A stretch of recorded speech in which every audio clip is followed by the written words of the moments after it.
The Residence of Whitminster by M.R. James, 1919. Dr. Ashton, Thomas Ashton, Doctor of Divinity, sat in his study, habited in a dressing gown and with a silk cap on his shaven head, his wig being for the time taken off and placed on its block on a side table. He was a man of some 55 years, strongly made, of a sanguine complexion, an angry eye, and a long upper lip. Face and eye were lighted up at the moment when I picture him by the level ray of an afternoon sun that shone in upon him through a tall sash window giving on the west. The room into which it shone was also tall, lined with bookcases and, where the walls showed between them, panelled. On the table near the doctor's elbow was a green cloth, and upon it what he would have called a silver standish, a tray with inkstands, quill pens, a calf-bound book or two, some papers, a churchwarden pipe, and brass tobacco box, a flask cased in plaited straw, and a liquor glass. The year was 1730, the month December, the hour somewhat past 3 in the afternoon. I have described in these lines pretty much all that a superficial observer would have noted when he looked into the room. What met Dr. Ashton's eye when he looked out of it, sitting in his leather armchair, little more than the tops of the shrubs and fruit trees of his garden could be seen from that point, but the red brick wall of it was visible in almost all the length of its western side. In the middle of that was a gate, a double gate of rather elaborate iron scrollwork, which allowed something of a view beyond. Through it, he could see that the ground sloped away almost at once to a bottom along which a stream was run, and rose steeply from it on the other side, up to a field that was park-like in character and thickly studded with oaks, now, of course, leafless. They did not stand so thick together, but that some glimpse of sky and horizon could be seen between their stems. The sky was now golden, and the horizon, a horizon of distant woods, it seemed, was purple. But all that Dr. Ashton could find to say, after contemplating this prospect for many minutes, was abominable.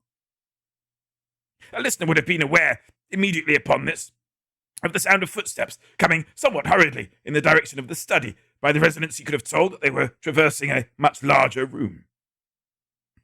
Dr. Ashton turned round in his chair as the door opened and looked expectant.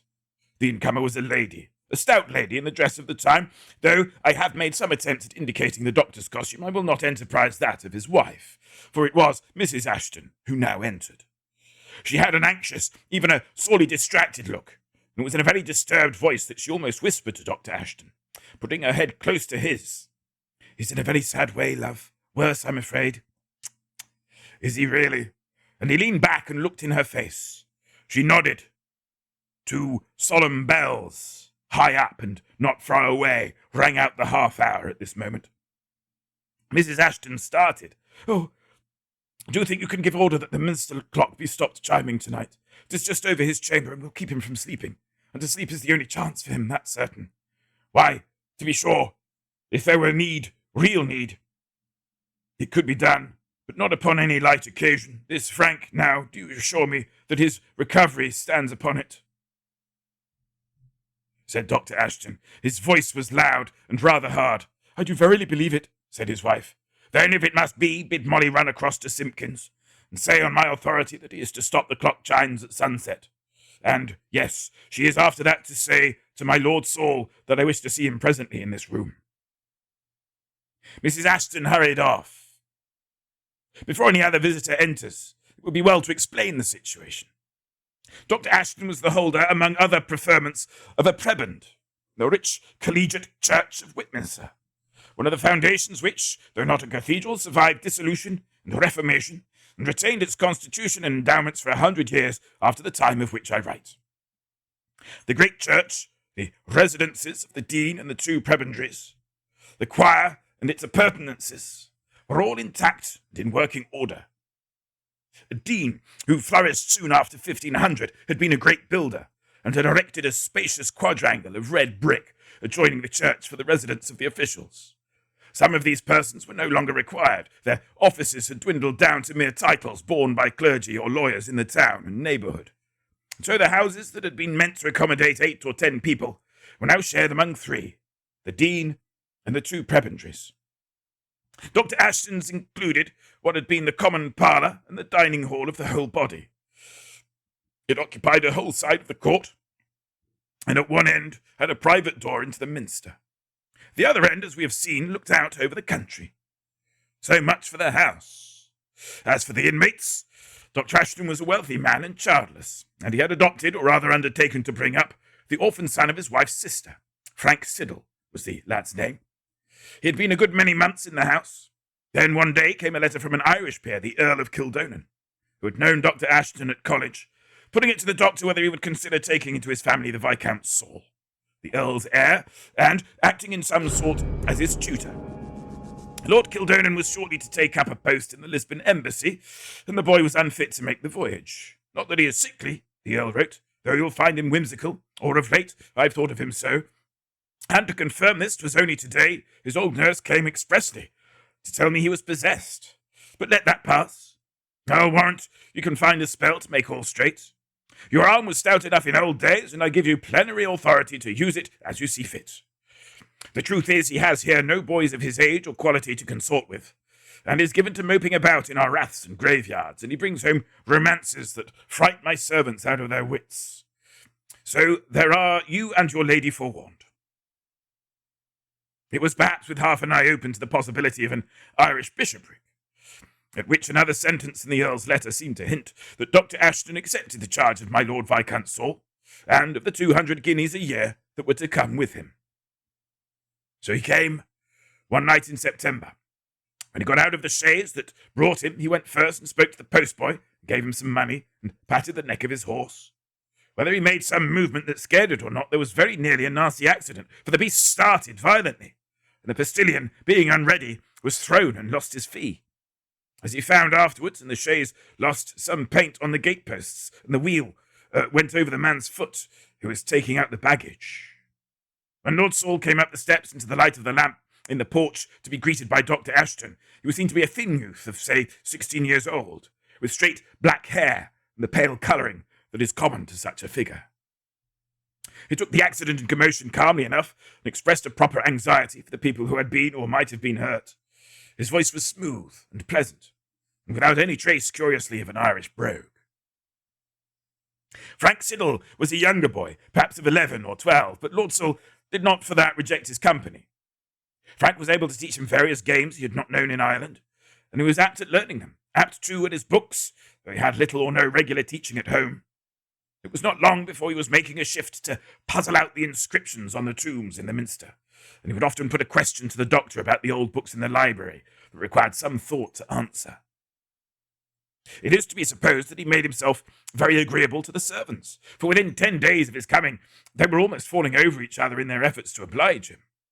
At the same time, Mrs. Ashton was rather put to it to find new maidservants, for there were several changes, and some of the families in the town from which she had been accustomed to draw seemed to have no one available. She was forced to go further afield than usual.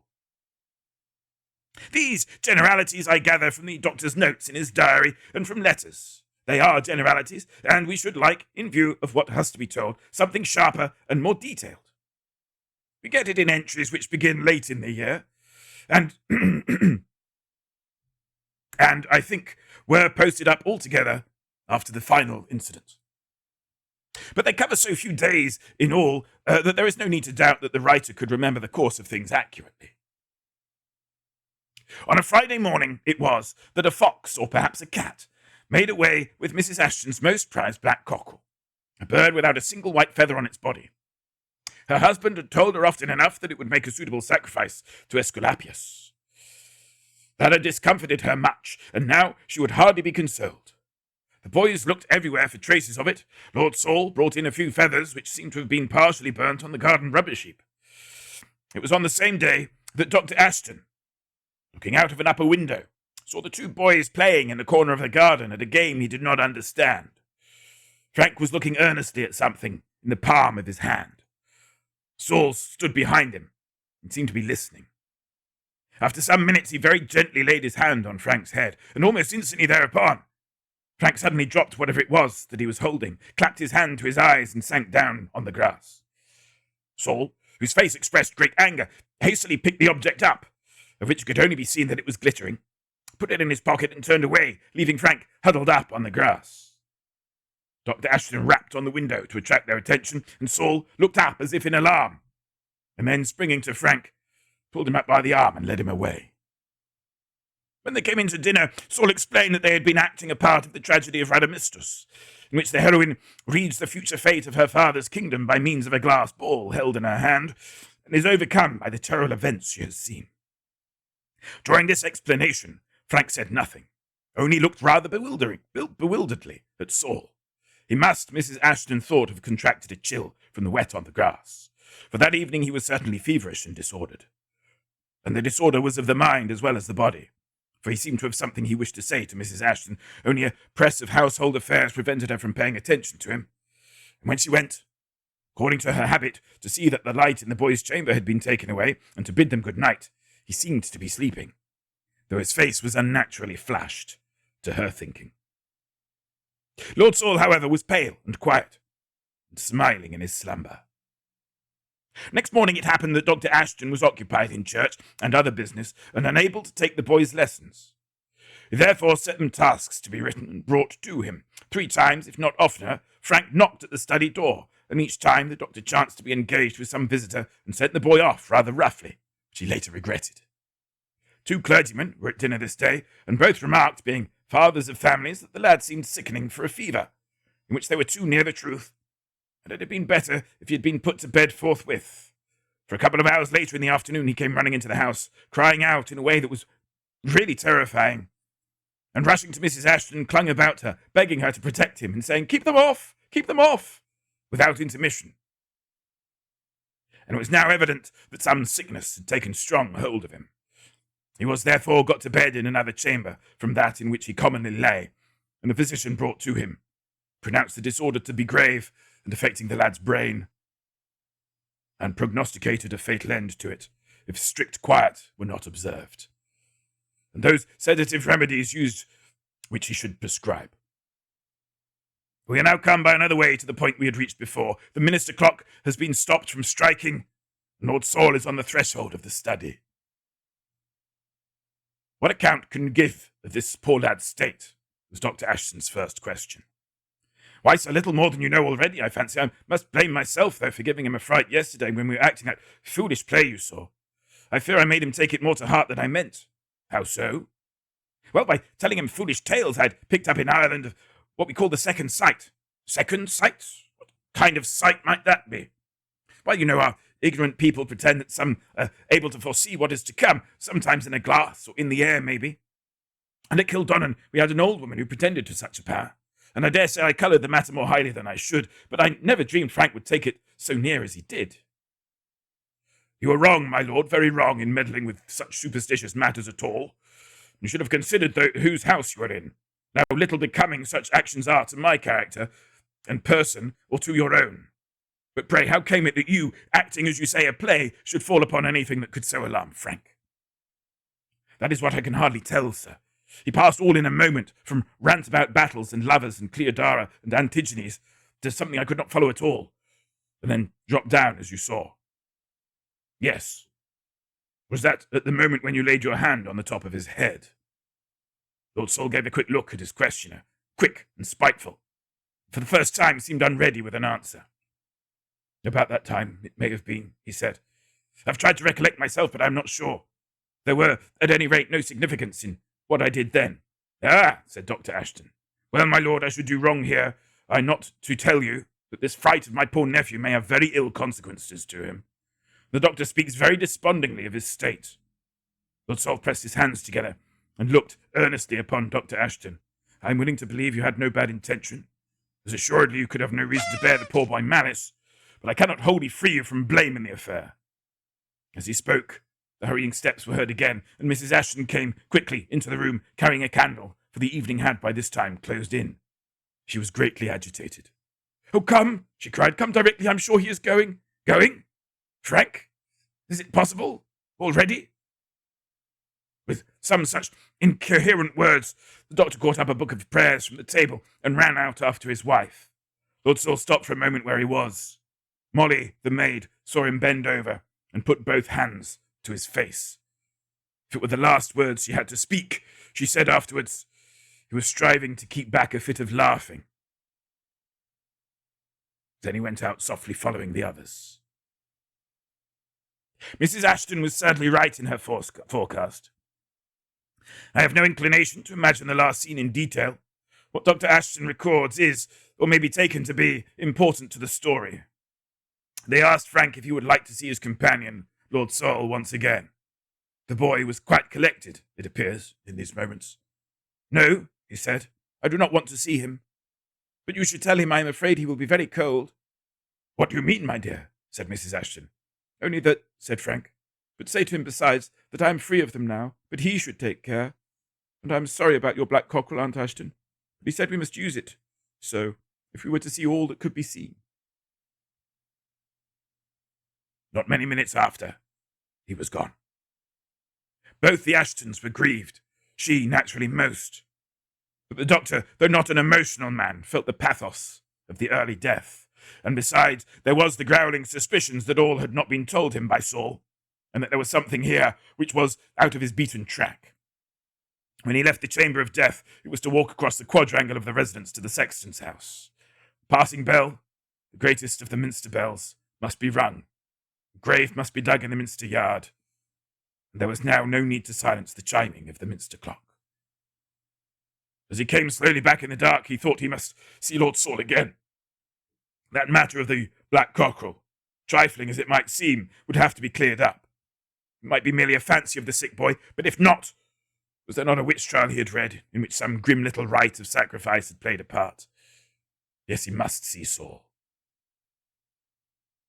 I rather guess these thoughts of his than find written authority for them that there was another interview is certain. Certain also that Saul would, or as he said, could, throw no light on Frank's words, though the message, or some part of it, appeared to affect him horribly. But there is no record of the talk in detail. It is only said that Saul sat all that evening in the study, and, when he bid good night, which he did most reluctantly, asked for the doctor's prayers. The month of January was near its end when Lord Kildonan, in the embassy at Lisbon, received a letter that for once gravely disturbed that vain man and neglectful father. Saul was dead. The scene at Frank's burial had been very distressing. The day flapping black Paul found it a hard job when they emerged from the porch of the Minster to make their way to the grave. Mrs. Ashton was in her room. Women did not then go to their kinsfolk's funerals, but Saul was there, draped in the mourning cloak of the time, and his face was white and fixed as that of one dead, except when, as was noticed 3 or 4 times, he suddenly turned his head to the left, looked over his shoulder. It was then alive with a terrible expression of listening fear. No one saw him go away. No one could find him that evening.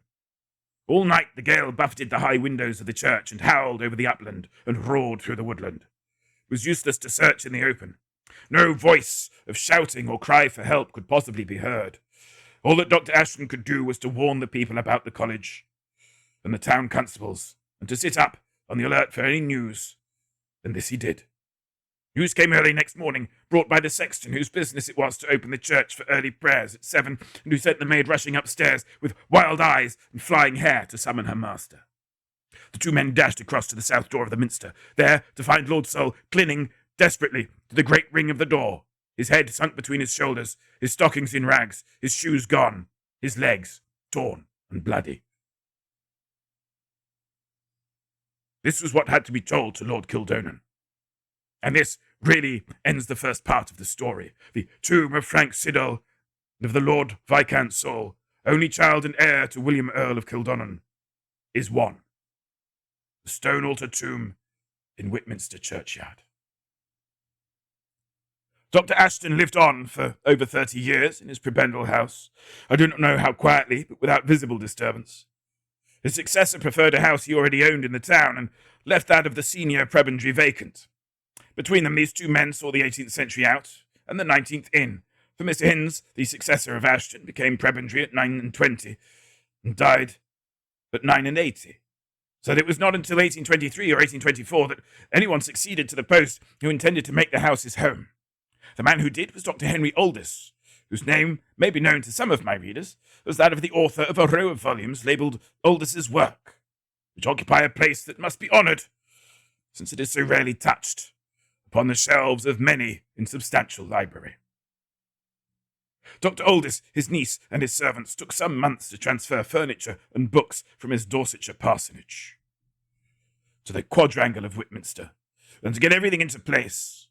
But eventually the work was done, and the house, which, though untenanted, had always been kept sound and weather-tight, woke up, and like Monte Cristo's mansion at Auteuil, lived, sang, and bloomed once more. On a certain morning in June, it looked especially fair, as Dr. Aldous strolled in his garden before breakfast and gazed over the red roof at the Minster Tower with its 4 gold vanes, backed by a very blue sky and very white little clouds. "Mary," he said, as he seated himself at the breakfast table and laid down something hard and shiny on the cloth, "here's a find which the boy made just now. You'll be sharper than I if you can guess what it's meant for." It was a round and perfectly smooth tablet, as much as an inch thick, of what seemed clear glass. "It is rather attractive at all events," said Mary. She was a fair woman, with light hair and large eyes, rather a devotee of literature. "Yes," said her uncle. "I thought you'd be pleased with it. I presumed it came from the house, turned up in the rubbish heap in the corner." I'm not sure that I do like it after all," said Mary some minutes later. "Why in the world not, my dear?" "I don't know, I'm sure. Perhaps it's only fancy." "Yes, only fancy and romance, of course. What's that book now? The name of that book, I mean, that you had your head in all yesterday?" "The Talisman, uncle. Oh, if this should turn out to be a talisman, how enchanting it would be." "Yes, the Talisman. Well, you're welcome to it, whatever it is. I must be off about my business. Is all well in the house? Does it suit you? Any complaints from the servants' hall?" "No, indeed, nothing could be more charming. The only soupçon of a complaint, besides the lock of the linen closet, which I told you of, is that Mrs. Maple says she cannot get rid of the sawflies out of that room you pass through at the other end of the hall. By the way, are you sure you like your bedroom? It is a long way off from anyone else, you know." "Like it? To be sure I do. The further off from you, my dear, the better. There, don't think it necessary to beat me. Accept my apologies. But what are sawflies? Will they eat my coats? If not, they may have the room to themselves, for what I care. We are not likely to be using it." "No, of course not. Well, what she calls sawflies are those reddish things, like a daddy longlegs, but smaller. And there are a great many of them perching about that room. Certainly. I don't like them, but I don't fancy they are mischievous." "There seems to be several things you don't like this fine morning," said her uncle, as he closed the door. Miss Aldous remained in her chair, looking at the tablet, which she was holding in the palm of her hand. The smile that had been on her face faded slowly from it, and gave place to an expression of curiosity and almost strained attention. Her reverie was broken by the entrance of Mrs. Maple, and her invariable opening. "Oh, miss, could I speak to you a minute?" "A letter from Miss Aldous to a friend in Lichfield, begun a day or 2 before, is the next source for this story. It is not devoid of traces of the influence of that leader of female thought in her day, Miss Anna Seward, known to some as the Swan of Lichfield. My sweetest Emily will be rejoiced to hear that we are at length, my beloved uncle and myself, settled in the house that now calls us master, nay, master and mistress, as in past ages it has called so many others. Here we taste a mingling of modern elegance and hoary antiquity, such as has never ere now graced life for either of us. The town, small as it is, affords us some reflection, pale indeed but veritable, of the sweets of polite intercourse. The adjacent country numbers, amid the occupants of its scattered mansions, some whose polish is annually refreshed by contact with metropolitan splendour, and others whose robust and homely geniality is, at times and by way of contrast, not less cheering and acceptable. Tired of the parlours and drawing-rooms of our friends, we have ready to hand a refuge from the clash of wits, or the small talk of the day amid the solemn beauties of our venerable Minster, whose sylvan shines daily knoll us to a prayer. And in the shady walks of those tranquil graveyards we must, with softened heart, and ever and anon with moistened eye, upon the memorials of the young, the beautiful, the aged, the wise, and the good." Here there is an abrupt break, both in the writing and the style. "But, my dearest Emily, I can no longer write with the care which you deserve, and in which we both take pleasure. What I have to tell you is wholly foreign to what has gone before. This morning my uncle brought in to breakfast an object which had been found in the garden. It was a glass or crystal tablet of this shape, a little sketch is given, which he handed to me, and which, after he left the room, remained on the table by me. I gazed at it, I know not why, for some minutes, till called away by the day's duties, and you will smile incredulously when I say that I seemed to myself to begin to descry, reflected in it, objects and scenes which were not in the room where I was. You will not, however, be surprised that after such an experience I took the first opportunity to seclude myself in my room with what I now half believe to be a talisman of mickle might.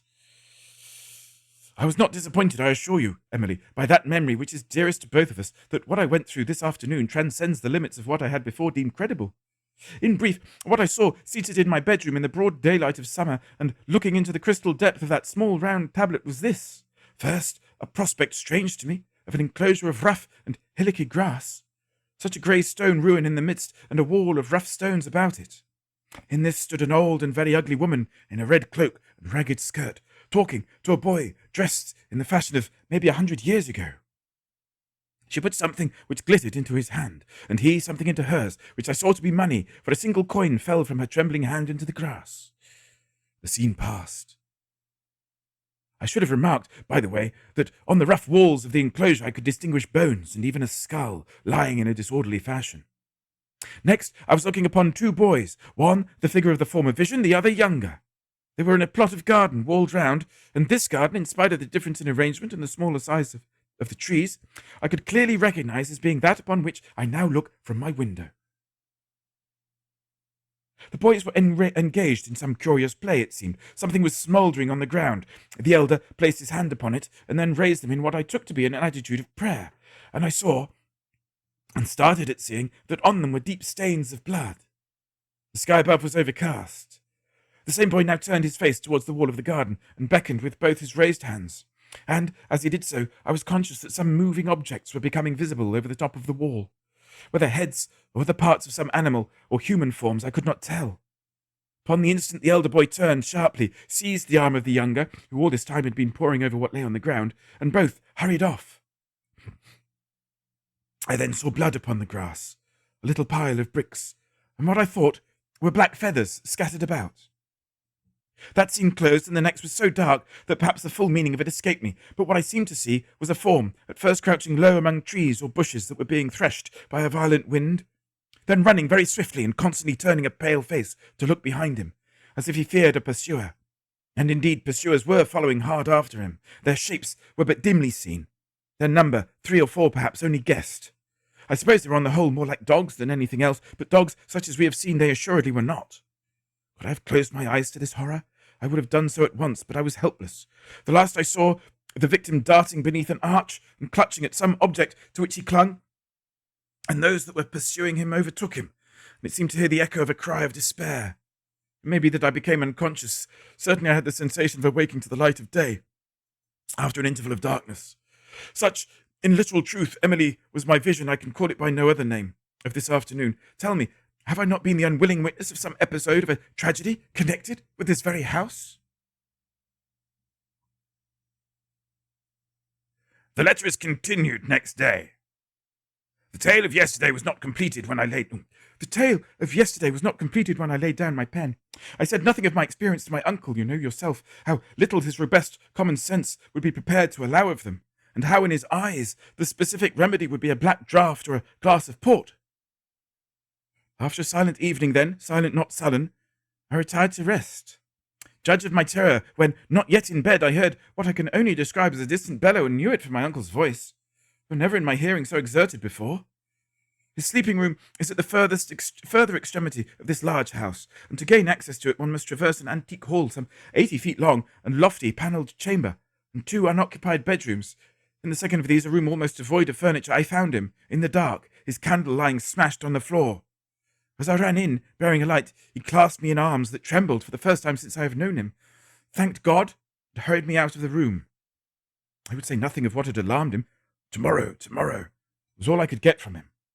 A bed was hastily improvised for him in the room next to my own.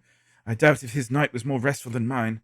I could only get to sleep in the small hours, when daylight was already strong, and when my dreams were of the grimmest, particularly one which stamped itself on my brain and which I must set down on the chance of dispersing the impression it has made. It was that I came up to my room with a heavy foreboding of evil oppressing me, and went with a hesitation and reluctance I could not explain to my chest of drawers.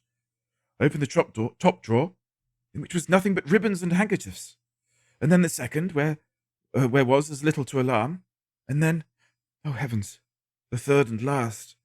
And there was a mass of linen neatly folded, upon which, as I looked with curiosity that began to be tinged with horror, I perceived a movement in it, and a pink hand was thrust out of the folds and began to grope feebly in the air. I could bear it no more and rushed from the room, clapping the door after me, and strove with all my force to lock it, but the key would not turn in the wards, and from within the room came a sound of rustling and bumping, drawing nearer and nearer to the door. Why I did not flee down the stairs I know not. I continued grasping the handle, and mercifully, as the door was plucked from my hand with an irresistible force, I awoke. You may not think this very alarming, but I assure you it was so to me. At breakfast today my uncle was very uncommunicative, and I think ashamed of the fright he had given us. But afterwards he inquired of me whether Mr. Spearman was still in town, adding that he thought that was a young man who had some sense left in his head. I think you know, my dear Emily, that I am not inclined to disagree with him there, and also that I was not unlikely to be able to answer his question. To Mr. Spearman he accordingly went, and I have not seen him since. I must send this strange budget of news to you now, or it may have to wait over more than one post. The reader will not be far out if he guesses that Miss Mary and Mr. Spearman made a match of it not very long after this month of June. Mr. Spearman was a young spark who had a good property in the neighbourhood of Whitminster, and not unfrequently about this time spent a few days at the King's Head, ostensibly on business. But he must have had some leisure, for his diary is copious, especially for the days of which I am telling the story. It is probable to me that he wrote this episode as fully as he could at the bidding of Miss Mary. Uncle Aldous, how I hope I may have the right to call him so before long, called this morning, after throwing out a good many short remarks on indifferent topics. He said, I wish, Spearman, you'd listen to an old story and keep a close tongue about it just for a bit, till I get more light on it. To be sure, said I, you may count on me. I don't know what to make of it, he said. You know my bedroom. It is well away from everyone else's, and I pass through the great hall and 2 or 3 other rooms to get to it. Is it at the end next the Minster, then? I asked. Yes, it is. Well, now, yesterday morning my Mary told me that the room next before it was infested with some sort of fly that the housekeeper couldn't get rid of it. That may be the explanation, or it may not. What do you think? Why, said I, you've not told me what has to be explained. True enough, I don't believe I have. But, by the by, what are these sawflies? What's the size of them? I began to wonder if he was touched in the head. What I call a sawfly, I said very patiently, is a red animal, like a daddy longlegs, but not so big. Perhaps an inch long, perhaps less. It's very hard in the body. And to me, I was going to say particularly offensive, but he broke in, Come, an inch or less, that won't do. I can only tell you, I said, what I know. Would it not be better if you told me from first to last what it is that has puzzled you, and then I may be able to give you some kind of an opinion? He gazed at me meditatively. Perhaps it would, he said. I told Mary only today that I thought you had some vestiges of sense in your head. I bowed my acknowledgments. The thing is, I've an odd kind of shyness about talking of it, like the sort that's happened to me before. Well, about 11 o'clock last night, or after, I took my candle and set out for my room. I had a book in my other hand. I always read something for a few minutes before I drop off to sleep. A dangerous habit. I don't recommend it. But I know how to manage my light and my bed curtains. Now then, first, as I stepped out of my study into the great hearth that's next to it and shut the door, my candle went out. I suppose I'd clapped the door behind me too quick and made a draught, and I was annoyed, for I'd no tinderbox nearer than my bedroom. But I knew my way well enough and went on. The next thing was that my book was struck out of my hand in the dark. If I said twitched out of my hand, it would better express the sensation. It fell on the floor. I picked it up and went on, more annoyed than before and a little startled. But, as you know, that hall has many windows without curtains, and in summer nights like these it is easy to see not only where the furniture is, but whether there's anyone or anything moving. And there was no one, nothing of the kind. So on I went through the hall, and through the audit chamber next to it, which also has big windows, and then into the bedroom, which lead to my own, where the curtains were drawn, and I had to go slower because of steps here and there. It was in the second of those rooms that I nearly got my quietus. The moment I opened the door of it, I felt there was something wrong. I thought twice, I confess, whether I shouldn't turn back and find another way there is to my room, rather than go through that one. Then I was ashamed of myself and thought what people call better of it, though I don't know about better in this case. So as to describe my experience exactly, I should say this. There was a dry, light rustling sound all over the room as I went in. And then, you remember it was perfectly dark, something seemed to rush at me. And there was, I don't know how to put it, a sensation of long, thin arms, or legs, or feelers, all about my face and neck and body. Very little strength in them, there seemed to be. But Spearman, I don't think I was ever more horrified or disgusted in all my life, that I remember, and it does take something to put me out. I rolled out as loud as I could, and flung away my candle at random, and, knowing I was near the window, I tore at the curtain, and somehow let in enough light to be able to see something waving, which I knew was an insect's leg, by the shape of it. But Lord, what a size! Why, the beast must have been as tall as I am. And now you tell me sawflies are an inch long or less. What do you make of it, Spearman? For goodness sakes, finish your story first, I said. I never heard anything like it. Oh, said he, there's no more to tell. Mary ran in with a light. There was nothing there.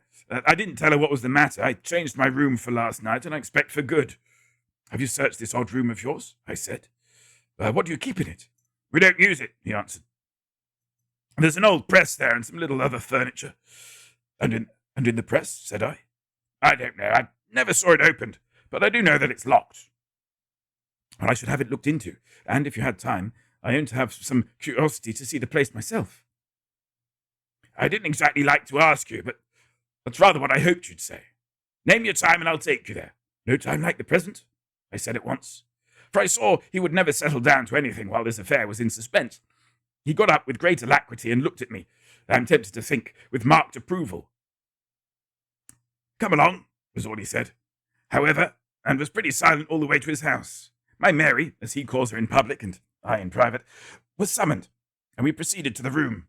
The doctor had gone so far as to tell her that he had had something of a fright there last night, of what nature he had not yet divulged, but now he pointed out and described very briefly the incidents of his progress. When we were near the important spot, he pulled up and allowed me to pass on. There's the room, he said. Go in, Spearman. Tell us what you find.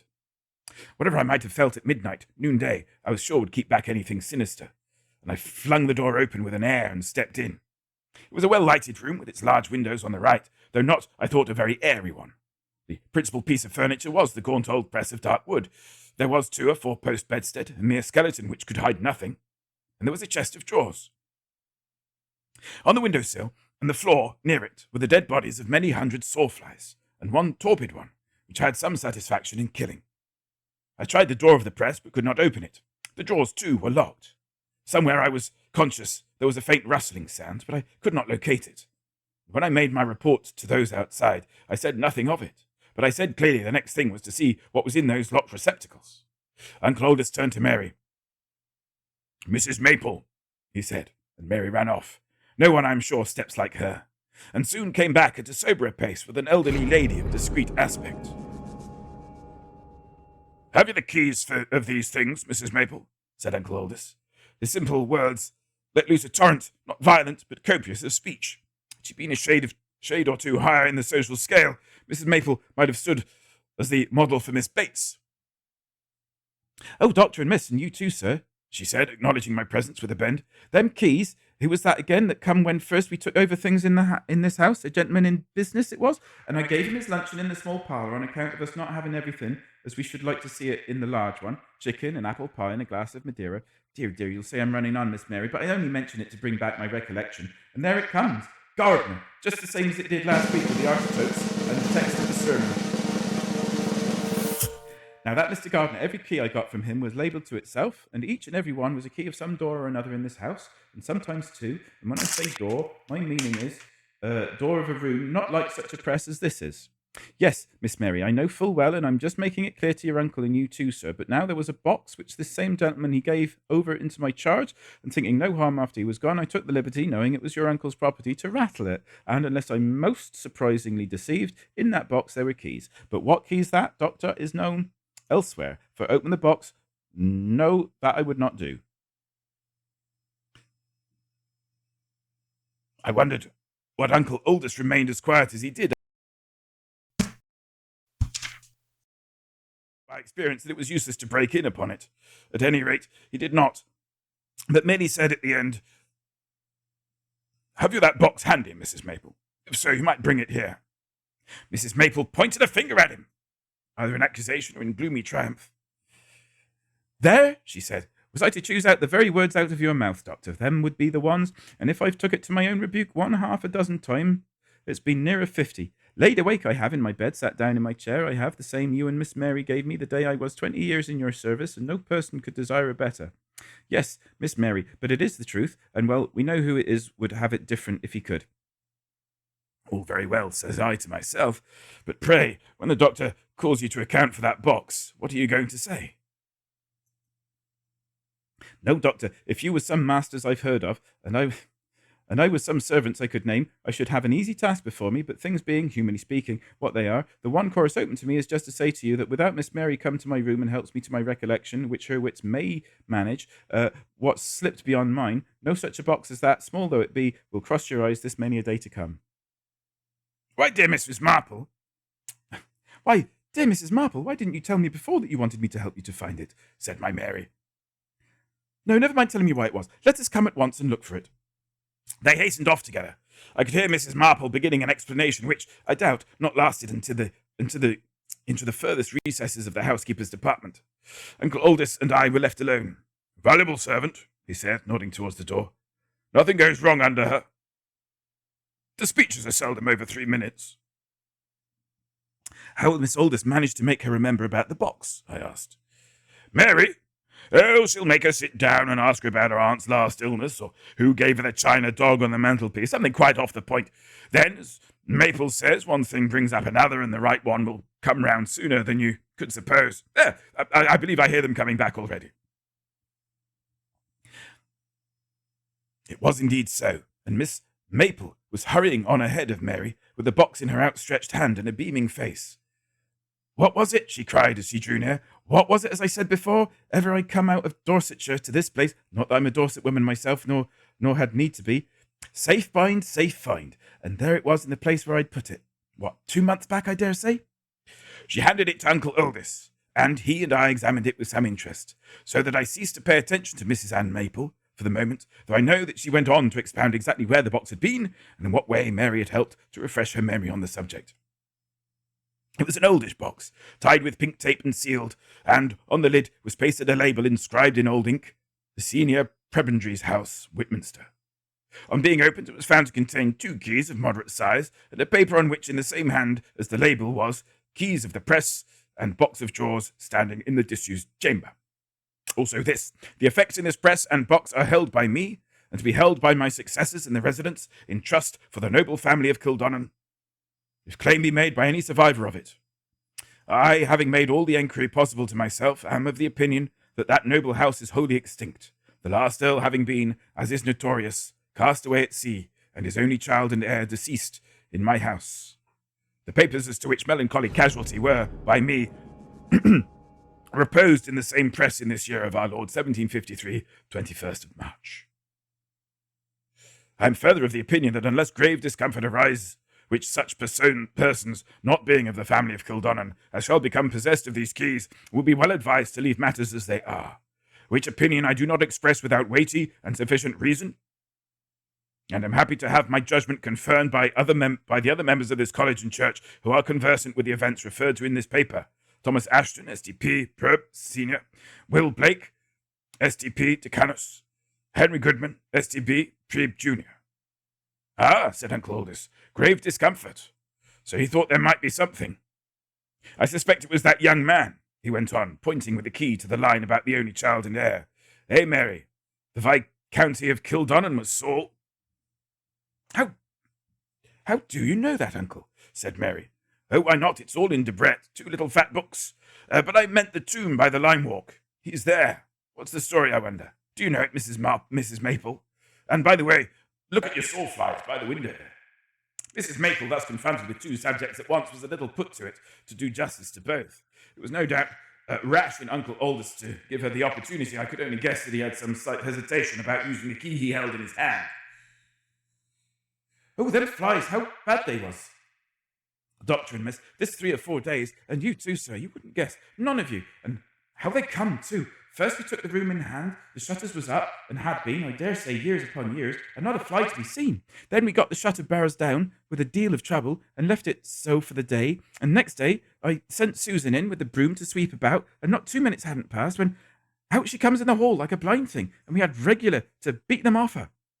Why, her cap and her hair, you couldn't see the colour of it. I do assure you, and all clustering around her eyes, too. Fortunately, though, she's not a girl with fancies, else, if it had been me, why, only the tickling of the nasty things would have drove me out of my wits. And now there they lay, like so many dead things. Well, they was lively enough on the Monday, and now there's Thursday, is it? Or no, Friday?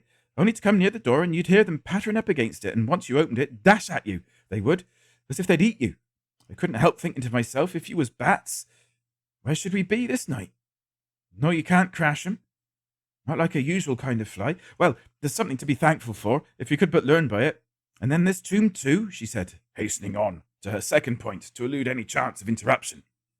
If them two poor young lads, I say poor, and yet when I recollect myself, I was at tea with Mrs. Simpkins, the sexton's wife, before you come, Doctor, and Miss Mary, and that's a family has been in the place, what, I dare say 100 years in that very house, and could put their hand on any tomb or yet grave in all the yard and give your name and age. And his account of that young man, Mrs. Simpkins, I mean to say, well. She compressed her lips and nodded several times. Tell us, Mrs. Maple, said Mary. Go on, said Uncle Aldous. What about him? said I. Never was such a thing seen in this place, not since Queen Mary's time, and the Pope and all, said Miss Maple. Why do you know he lived in this very house, him and them that was with him, and for all I can tell, in this identical room? She shifted her feet uneasily on the floor. Who was with him? Do you mean the people of the house? Said Uncle Aldous suspiciously. Not to call people, Doctor, dear no, was the answer. More what he brought with him from Ireland, I believe it was. No, the people in the house was the last to hear anything of his goings on, but in the town not a family but knew how he stopped out at night. And them that was with him, why, they were such as would strip the skin from the child in its grave, and the withered heart makes an ugly thin ghost, says Mr. Simpkins. But they turned on him at the last, he says, and there's the mark still to be seen on the Minster door where they run him down. And that's no more than the truth, for I got him to show it myself. And that's what he said. A lord he was, with a Bible name of a wicked king, whatever his godfathers would have been thinking of. Saul was the name, said Uncle Aldous. To be sure it was Saul, Doctor, and thank you. And now, isn't it King Saul that we read of raising up the dead ghost that was slumbering in its tomb till he disturbed it? And isn't that a strange thing, this young lord to have such a name? And Mr. Simpkins' grandfather to see him out of his window of a dark night, going about from one grave to another in the yard with a candle, and them that was with him following through the grass at his heels, and one night him to come right up to old Mr. Simpkins's window that gives on the yard and press his face up against it to find out if there was anyone in the room who could see him, and only just time there was for old Mr. Simpkins to drop down like quiet just under the window and hold his breath, and not stir till he heard him stepping away again, and this rustling like in the grass after him as he went. And then when he looked out of his window in the morning, there was treadings in the grass and a dead man's bone. Oh, he was a cruel child for certain, but he had to pay in the end, and after. After? Said Uncle Aldous with a frown. Oh, yes, Doctor, night after night, in old Mr. Simpkins' time, and his son. That's our Mr. Simpkins' father, yes, and our own Mr. Simpkins too, up against that same window, particular, when they've had a fire of a chilly evening, with his face right on the panes and his hands fluttering out, and his mouth open and shut, for a minute or more, and then gone off in the dark yard. But open the window at such times, no, that they dare not do, though they could find it in their heart to pity the poor thing, that pinched up with cold, and seemingly faded away to nothing as the years passed on. Well, indeed, I believe it is no more than the truth what our Mr. Simpkins says on his own grandfather's words, that with his heart makes an ugly thing ghost. I dare say, said Uncle Aldous suddenly, so suddenly that Mrs. Maple stopped short. Thank you. Come away, all of you. Why, Uncle, said Mary, are you not going to open the press after all? Uncle Aldous blushed, actually blushed. My dear, he said, are you at liberty to call me a coward? Or applaud me as a prudent man, whichever you please, but I'm neither going to open that press nor that chest of drawers myself, nor am I going to hand over the keys to you or to any other person. Mrs. Maple, you kindly see about getting a man or two to move those pieces of furniture into the garret. When they do it, Mrs. Maple, said Mary, who seemed to me, I did not then know why, more relieved than disappointed by her uncle's decision. I have something that I want to put with the rest, only quite a small packet. We left that curious room not unwillingly, I think. Uncle Aldous' orders were carried out that same day, and so, concludes Mr. Spearman, Whitminster has a Bluebeard's chamber, and I am rather inclined to suspect a jack-in-the-box, awaiting some future occupant of the residence of the senior prebendary. The end.